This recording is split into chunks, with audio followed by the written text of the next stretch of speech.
Sitora Farmonova turmush o'rtog'i bilan tushgan videoni e'lon qildi.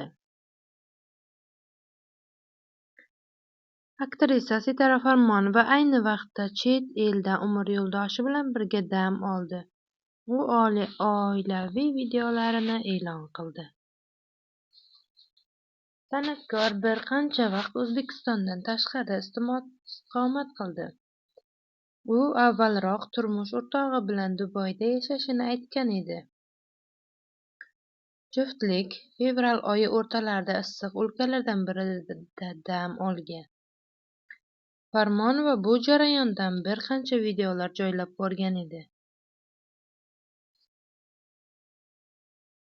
Jumladan 17 fevral kuni joylangan storyda aktrisa mashinada Botir Qodirov ijrosidagi Oyuzingga qo'shig'ini ijro qilib kelayotganini ko'rish mumkin. Shuningdek, boshqa hikoyalarda u yirik savdo majmualaridan birida sayr qilayotganda ko'ringan.